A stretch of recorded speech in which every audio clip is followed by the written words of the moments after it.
My name is Molly, and I'm 32 years old.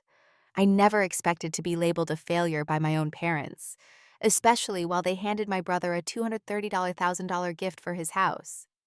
The contrast was stark and painful, but it finally gave me clarity. I stopped calling them completely. 2 years later, my brother Tyler accidentally drove past my property and called my dad, screaming in disbelief at what he discovered. Sometimes silence speaks louder than words. Drop a comment below, letting me know where you're watching from. If you've ever felt undervalued by family, hit that like and subscribe button. Let's dive into how I went from family disappointment to finding success on my own terms. Growing up in suburban Chicago, I always felt like I was living in someone else's shadow. Our house was a comfortable four-bedroom in a good school district, the kind of place where people move specifically for their children's futures. My parents, Robert and Diana, were the typical upper-middle-class couple with big dreams for their kids, or at least big dreams for one of their kids. My father, Robert, was an accountant, the kind who wore the same style of button-down shirt every day, and believed that numbers were the only things that never lied. He approached parenting with the same methodical precision he used for balancing books, measuring success in grades, trophies, and eventually income potential. My mother, Diana, was a former beauty queen who had given up her modeling aspirations when she got pregnant with me. She never said it outright, but her actions made it clear she had expected more from her life than becoming a mother at 24. When Tyler was born 2 years after me, she was ecstatic to have the son she'd always wanted. From the beginning, the difference in how we were treated was subtle but persistent. When Tyler started showing promise in Little League, my parents invested in private coaching and top-of-the-line equipment. Meanwhile, when I showed interest in art, I was given craft sets from the discount store and told not to make a mess. Tyler needs the good gear if he's going to get a sports scholarship, my father would explain when I asked why my brother got new cleats 3 times a season, while I wore the same sneakers until they had holes. School came easily to Tyler. He maintained a 4.0 GPA without seeming to try, while I struggled with focusing in class. Years later, I would be diagnosed with ADHD, but back then I was just labeled as not applying herself or daydreaming too much. The more I struggled, the more my parents compared me to Tyler, and the more I withdrew into myself and my art. When Tyler graduated high school as valedictorian, my parents threw an enormous party, inviting extended family from across the country and spending thousands on catering. 2 years earlier, when I graduated with a respectable B average, we had pizza at home with just the four of us. "We'll do something bigger when you accomplish something bigger," my mother said when I asked about it. The message was clear: existing wasn't enough. I needed to be exceptional to be celebrated. Despite their discouragement, I decided to pursue my passion for art and applied to study graphic design at the State University. The night I told them my plans, my father tossed his napkin onto his dinner plate and walked out of the room. "Art isn't a career, Molly," my mother said, her lips pursed with disapproval. "It's a hobby. Why can't you be practical like your brother?" Tyler was headed to Dartmouth on a partial academic scholarship with our parents, proudly covering the substantial remainder. When I asked if they would help with my much more affordable state tuition, my father slid a community college brochure across the table. "If you insist on wasting your education, you can pay for it yourself," he said. "We're saving our education fund for investments that will pay off." I left for college that fall with 2 suitcases, $300 in savings, and a determination to prove them wrong. I didn't realize then that no matter what I achieved, it would never be enough in their eyes. Some people only see what they expect to see. My college years were a constant balancing act between classes, work, and sleep, with sleep usually getting the short end of the stick.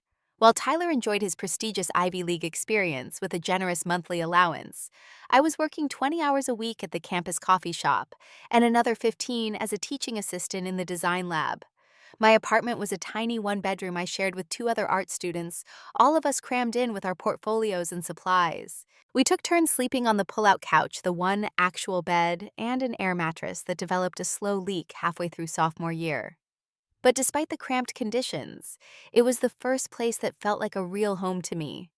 My roommates celebrated my small victories and understood my passion in a way my family never had.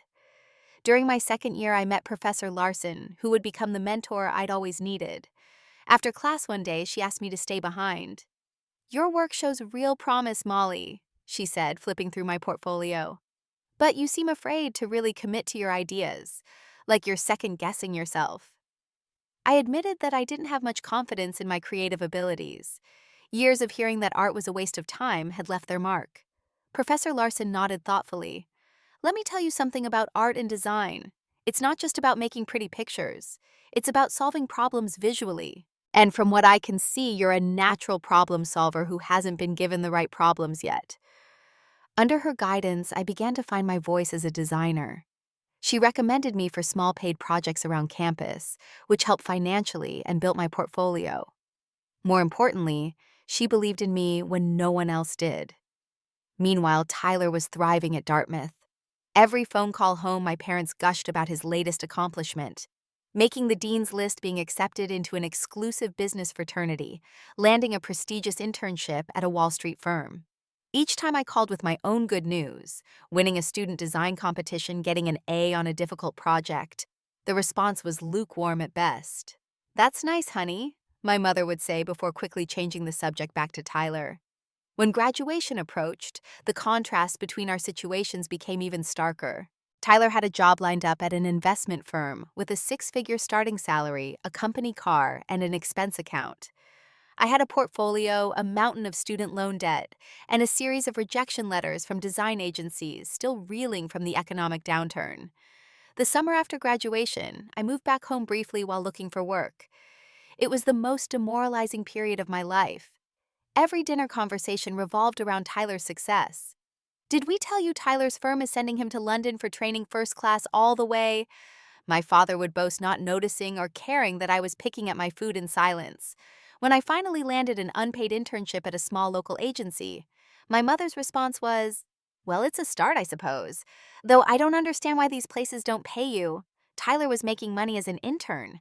I moved out as soon as I could, taking a tiny studio apartment and supplementing my non-existent internship income with weekend shifts at a local print shop.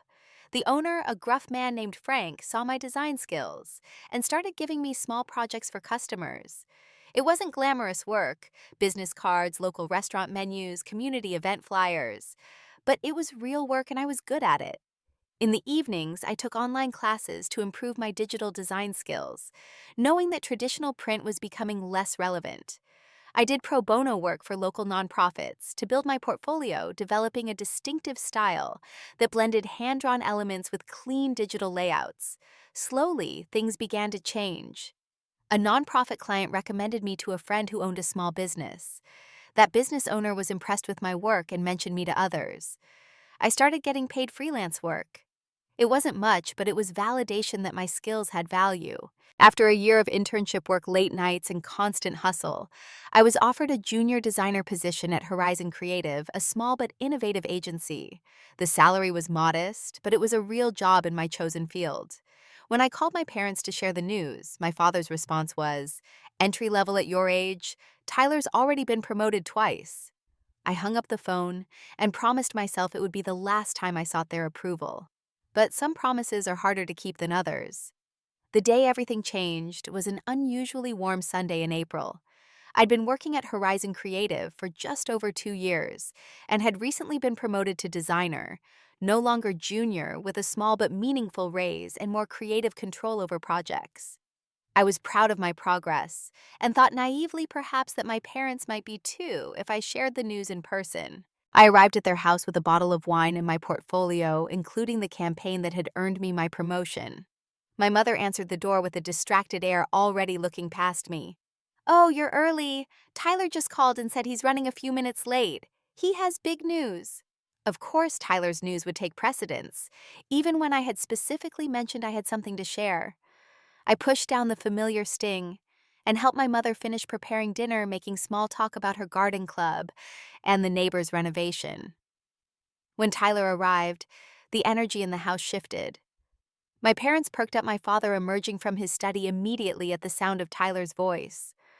My brother bounded in with his typical confidence, accepting their embraces, before giving me a casual nod. "Sorry I'm late. Had to finish some paperwork. You won't believe what happened," he announced as we sat down to eat. My mother served Tyler first, giving him the largest portion of pot roast. Don't keep us in suspense, sweetheart. Tyler took a long sip of his wine, clearly enjoying the moment. Well, I've been looking at properties in Lakeside Heights. Lakeside Heights was the most exclusive suburb in the area where homes started at seven figures. My parents exchanged excited glances. I found the perfect place. 4 bedrooms, 3 baths, home office backyard with a pool. But the market's so competitive right now. I was going to need at least $200,000 for the down payment to make my offer stand out. I wondered why he was telling this story if he couldn't afford the house, but my father was nodding along eagerly. So I mentioned it to my boss during golf yesterday, just in conversation, and he said the firm is starting a new executive housing program. They're giving me a housing allowance of $50,000 to help with the down payment, and my parents erupted in congratulations.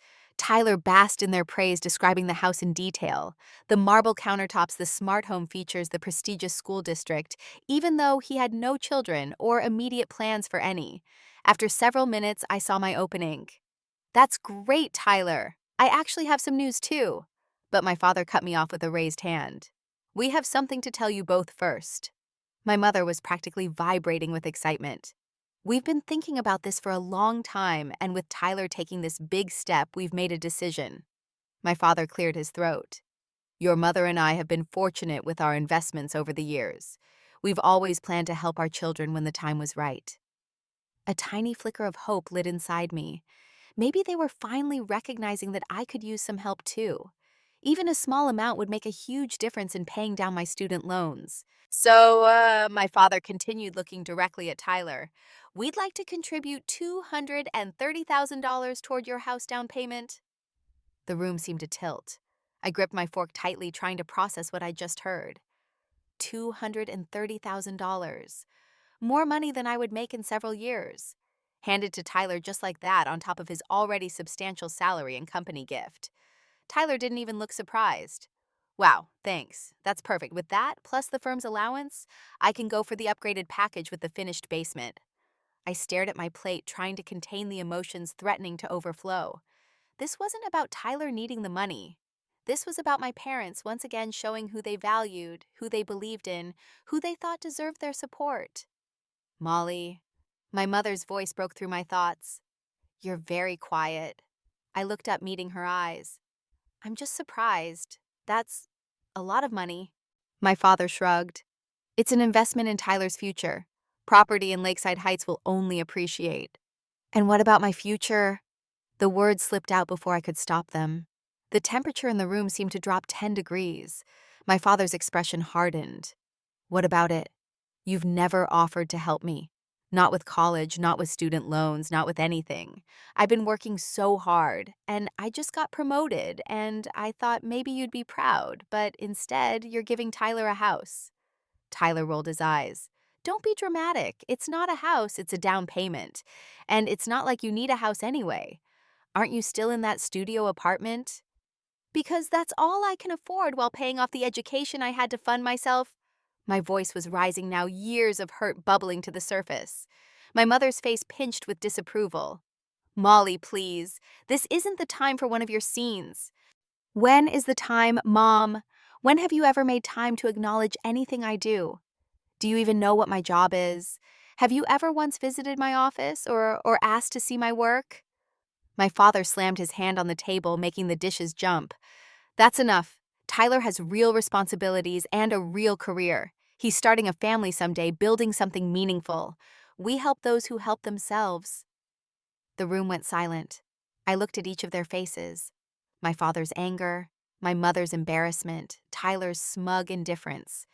And something inside me finally broke. Say what you really mean, Dad. My voice was surprisingly steady.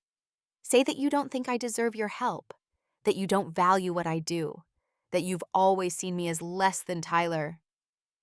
Fine. You want the truth? His face was flushed with anger. You're the failure of this family, always have been. Always chasing these artistic dreams instead of doing something practical. Why would we throw good money after bad? The words hit me like physical blows. Failure. Always have been. Through the ringing in my ears, I heard my mother gasp, and Tyler shift uncomfortably in his chair. But no one contradicted him. No one defended me. I stood up slowly, my legs shaking. "Thank you for making things so clear," I said, my voice barely above a whisper. "I won't waste any more of your time or mine." I grabbed my portfolio and walked out, ignoring my mother's half-hearted calls to come back and finish dinner. In my car, the tears finally came hot and furious. I called my best friend Emma, barely able to speak through my sobs. "They called me a failure," I managed to say, to my face, while giving Tyler enough money to buy a house. Emma's voice was fierce with protective anger. "Those toxic gaslighting jerks. Come over right now, you're not spending tonight alone." As I drove to Emma's apartment, a strange calm began to settle over me. The pain was still there, but alongside it was something new, clarity. For years, I'd been trying to earn love that should have been freely given. I'd been measuring myself by standards that were designed for me to fail. I'd been hoping for recognition from people who had already decided what I was worth. No more. If I was a failure in their eyes, then I would fail spectacularly on my own terms, and I would do it without them. The next morning, I woke up on Emma's couch with swollen eyes and a clarity I'd never experienced before. I took out my phone and blocked my parents' numbers, then did the same on all social media. It wasn't a dramatic gesture. I didn't announce it or make threats. I simply removed them from my life as quietly and completely as they had emotionally removed me from theirs. "Are you sure about this?" Emma asked, handing me a cup of coffee. "Complete no contact is a big step." "I'm sure," I said, surprised by my own certainty. "I've spent my whole life trying to get water from a dry well. I'm done." Over the next few weeks, I channeled all my energy into creating a new life. I found a different apartment in another part of the city, somewhere my parents would never randomly stop by. I threw myself into work volunteering for challenging projects and staying late to perfect them. The creative director at Horizon noticed my increased dedication and gave me more responsibility. "There's a fire in you lately, Molly," he commented after I presented a particularly bold campaign concept. "I like it." But privately, the estrangement took its toll. I started seeing Dr. Martinez, a therapist specializing in family trauma, who helped me understand that my parents' behavior reflected their limitations, not mine. "Your parents created a narrative where one child was the success story and one was the cautionary tale," she explained during one session. "They needed you to be the failure to justify their favoritism toward your brother. That's about their inability to love unconditionally, not about your worth as a person." Those words were a lifeline during difficult moments. When I'd see parents proudly supporting their adult children at local art shows, when friends would talk about Sunday dinners with family when the holidays rolled around, and the absence of tradition felt like a physical ache. That first Christmas, I accepted Emma's invitation to join her family's celebration. Her parents welcomed me warmly, her mother slipping an extra gift under the tree for me, her father insisting I take the guest room rather than the couch. Their kindness brought fresh tears, but healing ones. "Family isn't just blood," Emma's mother told me, squeezing my hand. "It's who shows up for you, who sees you for who you are." As the seasons changed, so did my professional life. The viral campaign I designed for a local nonprofit caught national attention, leading to interviews in design magazines and speaking invitations at industry events. My salary nearly doubled after a competing agency tried to poach me, and Horizon countered with a promotion to senior designer. I was no longer just getting by. I was thriving. I moved to a better apartment, started building a modest investment portfolio, after educating myself with books on financial independence, and even took my first real vacation in years, a solo trip to Portugal, where I filled sketchbooks with inspiration. It was during this career upswing that I met Jason at the opening of a gallery where some of my digital art was being displayed. He was tall and thoughtful, an architect who understood both the creative and practical aspects of design. Our conversation flowed effortlessly from color theory to structural integrity to our shared love of mid-century modern aesthetics. "My firm's designing a community arts center downtown," he mentioned as we exchanged numbers. "I'd love to get your perspective on the interior spaces." That professional consultation turned into dinner, which turned into movie nights and weekend hikes, and eventually a key to each other's apartments. Jason came from a close-knit family who included me in their gatherings without hesitation. The first time his mother hugged me in greeting, I stood stiffly in surprise before melting into the unfamiliar maternal warmth. Jason never pushed me to reconcile with my parents, even after I explained the situation. Some relationships can't be fixed until both parties acknowledge the problem, he said simply. And some can't be fixed at all. Either way, you're not responsible for making people treat you with basic dignity. With Jason's encouragement, I began to take more risks professionally. I negotiated higher rates for freelance projects, spoke up more in client meetings, and started mentoring junior designers the way Professor Larson had once mentored me. To my surprise, I discovered I had a natural talent for the business side of creative work, something that would have shocked my father, who had always dismissed me as impractical. As my 2-year anniversary of going no contact approached, I found myself contemplating my biggest risk yet. The long hours at Horizon were beginning to feel constraining, and more clients were approaching me directly for work. "Have you ever thought about starting your own agency?" Jason asked one night, as I complained about a project where my creative vision had been overruled by corporate bureaucracy. The question landed like a stone in still water, rippling through my consciousness. Had I thought about it? Perhaps in the way you think about visiting Mars. A nice idea, but not a realistic possibility. I wouldn't even know where to begin, I admitted. Jason smiled. "That's never stopped you before." With his words echoing in my mind, I began researching what it would take to start my own design business. I created a business plan, consulted with a small business attorney, and started setting aside money from each paycheck. The idea that had seemed impossible began to take shape, becoming more concrete with each step. I was on the verge of giving notice at Horizon when a chance encounter changed everything in ways I could never have imagined. It was a stormy Tuesday evening in October when I first met Mrs. Peterson. I was hurrying home from the subway station umbrella, battling the wind, when I noticed an elderly woman struggling with several grocery bags, looking hopelessly at the sheets of rain between her and her building. "Can I help you?" I offered, extending my umbrella to cover us both. She looked up with grateful blue eyes in a face mapped with wrinkles. "Oh, would you?" These old bones don't move like they used to, and this weather plays havoc with my arthritis. I helped her carry the groceries to her apartment, a charming space filled with books and plants and photographs. She insisted I stay for tea until the worst of the storm passed, introducing herself as Harriet Peterson, a retired literature professor who had lived in the building for 40 years. "Such a kind young woman," she commented as I helped her put away her groceries. "Do you live in the neighborhood?" We fell into easy conversation, and I found myself visiting her regularly after that first meeting. Mrs. Peterson was sharp, witty, and full of stories about the city's history. She never had children of her own, but had taught generations of students who still sent her cards at Christmas. About a month into our friendship, Mrs. Peterson mentioned she was considering moving to an assisted living community. "These stairs are becoming my nemesis," she explained. "And there's a lovely place near my niece in Vermont."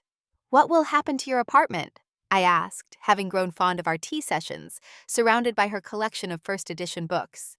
"Oh, I'm selling the apartment, but I'm more concerned about my property upstate," she said casually. "Property upstate?" I echoed, surprised. Mrs. Peterson nodded, retrieving a photo album from her bookshelf. 5 acres with a farmhouse and barn about an hour north of the city. It was my husband's family place. After Harold died, I couldn't bear to sell it, but I only managed to visit a few times a year now. She showed me photographs of a picturesque white farmhouse, surrounded by maple trees, a weathered red barn, and rolling fields leading to a small pond. The buildings needed work, peeling paint, a sagging porch, but the setting was idyllic. "It's beautiful," I said sincerely. Mrs. Peterson studied me thoughtfully. "You know, Molly, I've been wondering what to do with it. My niece has no interest. She's a city person through and through. I hate to think of developers chopping it up for cookie-cutter homes." Over the following weeks, our conversations often returned to the property. Mrs. Peterson shared stories of summers spent there, of Harold's woodworking in the barn of blueberry bushes and apple trees, and the way the light filtered through the maple leaves in fall. Then one day she made an unexpected offer. "I'd like you to consider buying it, Molly." I nearly choked on my tea. Me, but I could never afford a property like that. I'm not looking for market value, she said firmly. I want it to go to someone who'll love it, who'll bring life back to it. I've watched how you notice details, how you appreciate beauty in unexpected places. You remind me of myself at your age. She named a price that was significantly below market value, still substantial, but potentially within reach if I combined all my savings with a small business loan. Think about it, she urged. That barn would make a wonderful studio. I did think about it, obsessively. I visited the property with Mrs. Peterson the following weekend, and something about the place spoke to me deeply. I could envision my design business operating from the renovated barn with the farmhouse as a peaceful retreat from city life. But the financial commitment terrified me. What if my business failed? What if I couldn't maintain the property? What if this was just another way for me to fail spectacularly? When I confided my fears to Jason, he surprised me by creating preliminary renovation designs for the barn and farmhouse, showing how the spaces could be transformed cost-effectively. I believe in you, Molly, he said, laying out the sketches. I believe in your talent, your work ethic, and your vision. If you want this, I think you should go for it. And if you'd like a partner in the investment I'm in. His confidence bolstered mine. After several sleepless nights and detailed spreadsheets analyzing the financial implications, I decided to take the leap. I secured a small business loan, added all of my savings, and with a mixture of terror and exhilaration, signed the papers making me the owner of 5 Maples Farm, a name I chose to honor the stately trees surrounding the property. As Mrs. Peterson handed me the keys, her eyes were moist. Harold would be so pleased, she said softly. He always said that place needed someone with an artist's soul. I hugged her tightly, this woman who had shown more faith in me than my own parents ever had. I promise I'll take good care of it. Little did I know that this promise would lead to the most unexpected confrontation of my life. The transformation of 5 Maples Farm became my obsession over the next year. Jason and I spent every weekend working on the property, starting with the barn conversion, since it would become the headquarters for Molly Designs, my newly established business. We preserved the barn's original character, the soaring ceiling, exposed beams, and sliding doors, while creating a modern workspace with plenty of natural light. The hayloft became a cozy meeting area for clients with comfortable seating, and a custom-built conference table made from reclaimed wood. The farmhouse renovation took longer. We tackled it room by room, updating the kitchen and bathrooms first, then refinishing the original hardwood floors, and repairing the wraparound porch where I envisioned morning coffee and evening wine. Jason's architectural expertise was invaluable, but I discovered my own unexpected talents during the renovation. I had a knack for finding unique vintage pieces that complemented the farmhouse aesthetic while keeping it from feeling dated. My designer's eye helped create spaces that were both functional and beautiful. As the physical space took shape, so did my business. I started small, bringing just 2 junior designers with me from Horizon. We worked remotely at first, gathering in my city apartment for meetings until the barn studio was ready. To my surprise, most of my clients followed me to Molly Designs, impressed by my portfolio and willing to take a chance on my new venture. Word spread and new clients appeared, attracted by the personal attention that larger agencies couldn't provide. 6 months after purchasing the property, we officially moved operations to the barn studio. The commute from the city was substantial, so I began staying at the farmhouse 3 or 4 nights a week. Jason joined me when his schedule allowed, and gradually more and more of my belongings migrated from my apartment to the farmhouse. The property itself became part of our brand identity. We hosted small client events in the garden. I had started serving local wines and cheeses while discussing design concepts. The natural setting inspired creativity in ways the city office never had, and our work reflected this fresh energy. As the 1-year anniversary of Molly Designs approached, we had expanded to a team of 5 with a photographer and event planner joining our ranks to offer complimentary services. Our client list had doubled, and we'd been featured in Design Quarterly as a rising star boutique agency bringing urban aesthetics to rural spaces. The farm was flourishing too. With help from a local gardener, I had established vegetable beds and restored the blueberry bushes Mrs. Peterson had mentioned. The apple trees were pruned back to health, promising a bountiful harvest in the fall. I added a fire pit surrounded by Adirondack chairs, a perfect spot for summer evening gatherings. My life had transformed so completely that I rarely thought about my parents anymore. The ache of their rejection had faded to a dull throb that only occasionally flared, usually around holidays, or when I encountered particularly supportive parents of friends. I had created my own definition of success, one that included creative fulfillment, financial stability, and meaningful relationships. By any measure, I was thriving, and I had done it completely without my family's help or approval. Then came the day that brought my past crashing back into my present. It was a crisp Saturday in September, and I was in the garden harvesting the last of the summer tomatoes. Jason was inside preparing lunch, and we were expecting the team later for a strategy session followed by a bonfire.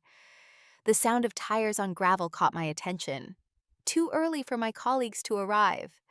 I straightened up, shading my eyes against the sun, and watched a sleek black BMW pull up beside my modest Subaru. The car door opened, and my brother Tyler stepped out, looking as stunned as I felt. We stared at each other across the garden, neither speaking.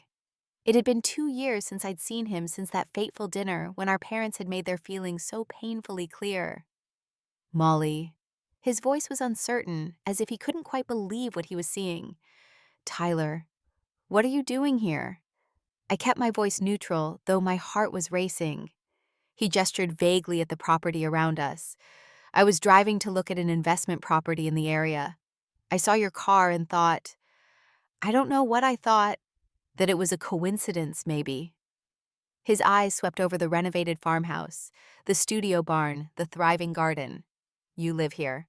I own it, I said simply. Tyler's expression shifted through several emotions: disbelief, confusion, and something that looked almost like respect. You own all this how? The question carried echoes of our father's dismissive attitude, the assumption that I couldn't possibly achieve anything substantial. But there was genuine curiosity there too. I bought it, Tyler, with money I earned and a business loan I qualified for. This is the headquarters of Molly Designs, my company. He walked closer, taking in the details of the property. The professional landscaping around the barn, the logo subtly incorporated into the studio's entrance, the high-end outdoor furniture on the porch. Can I see inside? He asked, an edge to his voice I couldn't quite identify. I hesitated, protective of the space I had created. But some small part of me wanted him to see, wanted someone from my old life to witness what I had built. A quick tour, I agreed. I have people coming over soon. I showed him the barn studio first, the collaborative workspace with top-of-the-line equipment, the wall displaying our awards and press coverage, the loft meeting area where creative magic happened. Tyler said little, but I saw him taking photos with his phone when he thought I wasn't looking. The farmhouse tour was briefer. I let him glimpse the professionally designed kitchen, the cozy living room with its perfect blend of vintage and modern, the office where I did my most focused work. Every space reflected intentional design choices, a far cry from the cramped apartments of my early career. So this is what you've been doing while you've been ignoring Mom and Dad's calls, Tyler said as we finished the tour, his tone accusatory. I haven't been ignoring anything, Tyler. I blocked their numbers 2 years ago after Dad called me a failure. They have no idea if I've been struggling or succeeding because they made it clear they didn't care. Tyler's jaw tightened. They thought you were barely getting by. Mom's been worried sick. Has she? I asked, genuinely curious. Not worried enough to apologize. Not worried enough to acknowledge how they've treated me differently my entire life. Before Tyler could respond, Jason appeared from the kitchen. Lunch is ready, Moll. He stopped short, sensing the tension. Sorry, I didn't realize you had company. This is my brother Tyler, I said. Tyler, this is Jason, my partner. The men exchanged terse nods. Jason gave me a questioning look and I gave a small shake of my head. Not now. Tyler glanced at his watch. I should get going. I have that property to look at. As he walked back to his car, I followed, suddenly needing to know something. Are you going to tell them, Tyler? He turned his hand on the car door. Tell who? What's our parents? Are you going to tell them about all this? I gestured to the property around us.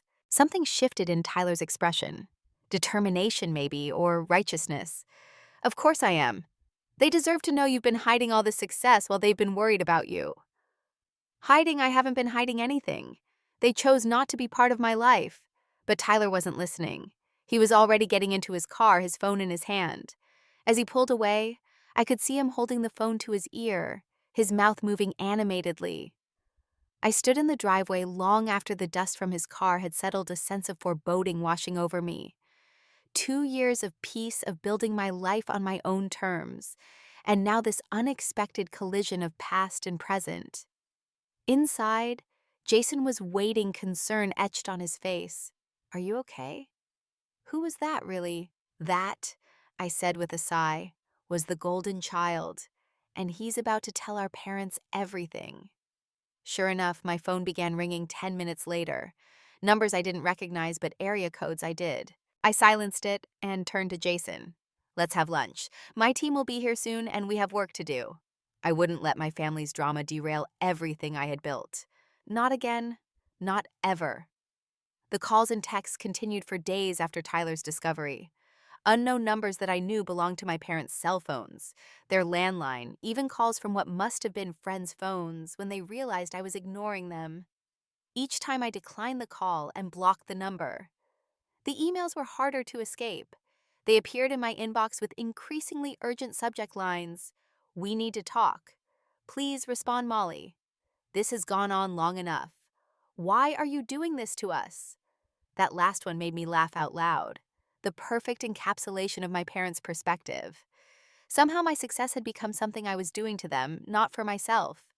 My independence was a personal attack, not a natural consequence of their treatment. When they couldn't reach me directly, they began their campaign of triangulation. Distant relatives I barely spoke to sent messages saying my parents were worried. Old family friends reached out on social media to check in. Even my former landlord called to say my parents had stopped by looking for my new address. "They're really determined," Jason observed as I declined yet another call from an unfamiliar number. "They're not used to being ignored," I replied, "or to not controlling the narrative." After a week of this, I decided to respond in the most minimal way possible. I sent a single email to my father's address. "I am fine. I am not in danger. I am not in financial distress. I do not wish to be contacted further. Any continued attempts to reach me through third parties will be considered harassment." It was cold and formal, the opposite of the emotional reconciliation they were likely hoping for. But I wasn't ready for reconciliation. I wasn't sure I ever would be. 3 days later, they escalated. I was in the middle of a client presentation in the barn studio when our office manager interrupted apologetically. "I'm so sorry, Molly, but there are 2 people here insisting on seeing you. They say they're your parents." My stomach dropped, but I kept my expression neutral for the client's benefit. "Please tell them I'm in a meeting and cannot be interrupted. They can wait in their car if they wish, but they are not to enter the building." The meeting dragged on interminably with the knowledge that my parents were outside. When it finally concluded and the clients left looking curiously at the couple sitting in the parked Lexus, I steeled myself for the confrontation. Jason appeared at my side. "Want me to be there?" I squeezed his hand gratefully. "No, I need to do this myself, but maybe stay within shouting distance." He nodded, understanding as always. "I'll be in the farmhouse. Just text if you need backup." I walked out to the parking area where my parents waited. They stepped out of their car as I approached, looking older than I remembered. My mother had more gray in her hair, and my father's posture was slightly stooped. For a moment, I felt a pang of sadness for the relationship we might have had in another reality. "Molly," my mother breathed, taking a step toward me with arms outstretched. I maintained my distance. "This is unexpected and unwelcome. I made it clear I didn't want to be contacted." My father frowned. "You're our daughter. Did you expect us to just forget you exist? You seemed comfortable doing exactly that for most of my life," I replied evenly. "At least when it came to supporting me the way you supported Tyler." "That's not fair," my mother protested. "We always supported you." "Really? In what way? Financially, emotionally, when—" They exchanged glances, clearly not expecting this direct challenge. My father gestured at the property around us. "Clearly, you didn't need our financial support. Look at all this. How long have you been hiding this success from us?" There it was again, the framing that made my achievements about them, that cast me as deceptive rather than independent. I haven't been hiding anything. I've been living my life building my business, creating a home. The fact that you're only now learning about it is a consequence of your choices, not mine. My mother's eyes filled with tears. We've been so worried. We thought you might be struggling, might need help. You weren't worried when you called me a failure, I reminded them. You weren't worried when you gave Tyler nearly $250,000 while I was paying off student loans. You only became concerned when I stopped allowing you to make me feel inferior. My father's face reddened. Now wait just a minute. This little lucky break of yours doesn't erase years of poor decisions. Anyone can get lucky once. I almost laughed at the predictability. Even now faced with tangible evidence of my success, he was minimizing it, attributing it to luck rather than skill or hard work. This wasn't luck, I said calmly. This was talent, persistence, and courage, qualities you never bothered to notice in me because they didn't fit your narrative. My mother tried a different approach. Your artistic talent comes from my side of the family, you know. My mother was quite creative, too. As if by claiming genetic credit for my abilities, she could retroactively position herself as supportive. I'd like you to leave now, I said, suddenly tired of the conversation. I have work to do. Molly, please, my mother pleaded. We came all this way. Can't we at least have a real conversation? Maybe over dinner we could go somewhere nice to celebrate your business. She stumbled over the word clearly, still struggling to see my career as legitimate. I considered the offer. Part of me, the little girl who had always craved their approval, wanted to accept to show them my portfolio, to bask in their belated recognition. But the woman I had become knew better. Their validation wasn't necessary anymore, and their sudden interest felt opportunistic rather than genuine. No, I said firmly. I'm not interested in performing success for you now when you couldn't support me through the struggles. If you want a relationship with me in the future, it starts with acknowledging how your favoritism and dismissal affected me. It starts with a real apology, not this sudden enthusiasm for my achievements, now that they're visible to others. My father's expression hardened. I don't think we have anything to apologize for. We raised you, put a roof over your head, sent you to good schools. If you chose a difficult path, that was your decision. And there it was, the fundamental disconnect. They would never see how their differential treatment had shaped our lives, how their emotional and financial investment in Tyler had given him advantages they now attributed entirely to his character or choices. Then we have nothing more to discuss, I said, turning to walk back to the studio. This isn't over, Molly, my father called after me. We're still your parents. I paused and looked back at them. Biologically, yes, but in every way that matters, I've been on my own for a long time, and I'm doing just fine. I returned to the studio, shaking slightly, but proud of maintaining my boundaries. Through the window, I watched them linger for several minutes before finally getting back in their car and driving away. That evening, I told Jason everything. Their dismissal of my success as luck, their attempt to take credit, their refusal to acknowledge any wrongdoing. I'm sorry, he said, holding me close on the porch swing as twilight descended over the property. I wish they could see the amazing woman I see. I'm actually okay, I realized, somewhat surprised. 2 years ago, their rejection devastated me. Today, it just confirmed I made the right decision in creating distance. The most unexpected development came a week later when Tyler texted me, "Can we meet for coffee, just us?" After hesitation, I agreed, curious about what had prompted this outreach. We met at a neutral location, a cafe halfway between his suburban mansion and my farm. Tyler looked uncomfortable as we sat across from each other, fiddling with his coffee cup. I want to apologize, he said finally, the words seeming to cost him effort. For what specifically? I asked, not making it easy for him. He sighed.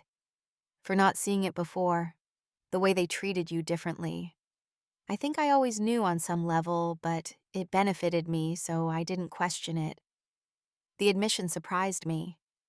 What changed? Seeing your place, seeing what you've built completely on your own, and then watching Mom and Dad try to take credit or dismiss it. He shook his head. It was like seeing our family dynamic from the outside for the first time. We talked for nearly 2 hours, the longest real conversation we'd ever had. Tyler admitted that he'd always felt pressure to justify our parents' favoritism by being perfect. I shared how their dismissal had eventually freed me to define success on my own terms. "Do you think you'll ever reconcile with them?" he asked as we prepared to leave. "I don't know," I answered honestly. "I'm not closing that door forever, but they would need to understand the harm they caused and take responsibility for it. I don't think that they're capable of that right now." Tyler nodded thoughtfully. "For what it's worth, I'm proud of you, Molly. What you've accomplished is incredible." "Thank you," I said, meaning it. "That means something coming from the golden child." He laughed ruefully. "Yeah, well, the pedestal gets pretty uncomfortable after a while." We parted with a tentative hug and a promise to stay in touch. Not best friends, not yet, but perhaps the beginning of an honest adult relationship unmediated by our parents' narrative. 3 years have passed since I stopped calling my parents. 3 years of building my business, nurturing my relationship with Jason, and creating a life defined by my values rather than someone else's expectations. Molly Designs has expanded to a team of 12 with satellite offices in the city and a reputation for innovative work that bridges digital and traditional design. The farmhouse has become not just a home, but a gathering place for friends, colleagues, and the community we've built around us. Jason and I were married last spring in the apple orchard, surrounded by people who truly see and support us. My relationship with my parents remains distant. Occasional emails and Christmas cards have replaced the cold silence, but I maintain firm boundaries about what I will and won't discuss with them. They still haven't offered the acknowledgement or apology I would need to consider a closer relationship, and I've made peace with the possibility that they never will. Tyler and I have developed a cautious friendship. He visits the farm, occasionally has collaborated with Jason on a commercial project, and seems genuinely happy for my success. He's also begun questioning some of the values our parents instilled in him, reassessing what success really means beyond the material trappings. Mrs. Peterson, now comfortably settled in her Vermont assisted living community, visits each summer to see how the property has evolved. "You've brought so much life back to this place," she told me during her last visit, her eyes misty as she took in the thriving gardens, the busy studio, the sound of laughter drifting from the porch where our friends gathered. As for me, I've learned that family isn't defined by DNA, but by who shows up, who celebrates your victories and supports you through defeats, who sees your value without needing to diminish it. I've learned that success isn't measured by bank accounts or job titles, but by alignment between your outer life and your inner values. Most importantly, I've learned that sometimes the greatest gift you can give yourself is walking away from people who cannot love you as you deserve to be loved, even when those people are your parents.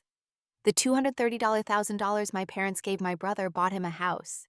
The nothing they gave me bought my freedom. And in the end, I built my own house anyway.